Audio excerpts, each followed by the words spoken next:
And here's my adjustment knob permanently glued onto my emitter head. Now I was looking at a picture of Obi Wan's lightsaber, and there are some small things here that I noticed on a lightsaber which we can currently add.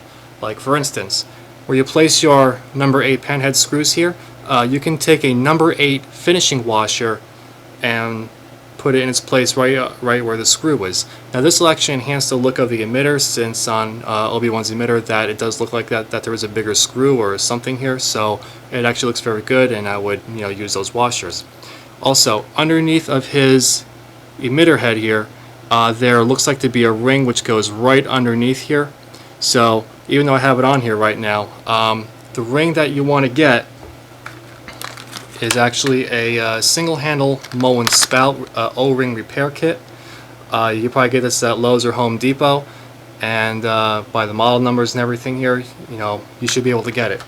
But in case if you can't find that repair kit, the O-ring that you want to look for is 1.25 inch inner diameter with a 1/8 inch wall. Now how I get this on here is very simple. Just take off your Covertech ring clip here, just work it over the body, push it up all the way underneath your emitter head, and then just kind of just push it all in place. Now being that if you have enough paint on here and everything, this should be able just to fit snugly just underneath, and then just push it right up in place. So again, it's just these little things that will enhance the look of the lightsaber and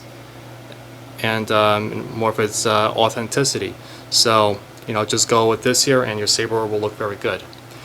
So from this point here, with the epoxy on top of your emitter, just paint all this here titanium silver. Once that paint has cured here on your emitter, underneath where you placed your epoxy, just take a fine paintbrush and paint that epoxy underneath there black. And once the paint is cured, it's pretty much we're going to start finalizing our lightsaber. And here is the final product here of the homemade Obi Wan Kenobi Lightsaber from Star Wars Episode 1. And as you can see, it did come out very good here. I'm very happy with this. This is the first time I have constructed this, so I'm very pleased with the way that it does look. Now, in case if you are building an electronic version, here's just a few tips for you, in case if you decide to build it. Again, here's my activation button here in my pommel. And right behind my Covertech clip here, I have a kill switch. This kill switch here is actually a normally closed switch. And I got it in between my 2 rubber slip joint washers here by drilling a 1/4 inch hole. You'll have to make it just slightly bigger, just remount the hole a little bit. And this button here is actually just pushed through. It's not held together here with any nuts or glue or anything. It's just pressure fitted.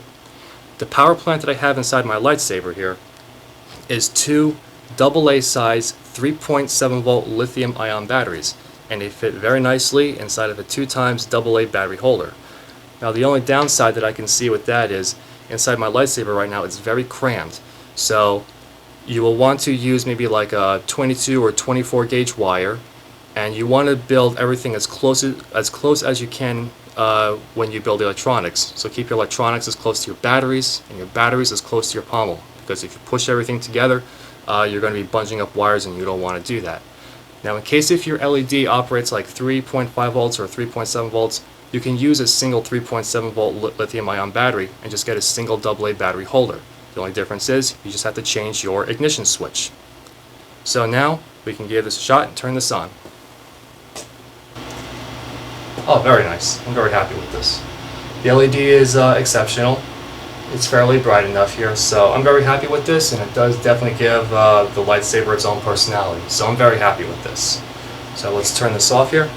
Push my kill switch, and that's it. So if you have any questions, you can give me contact. I'll help you out to the best I can. May the Force be with you.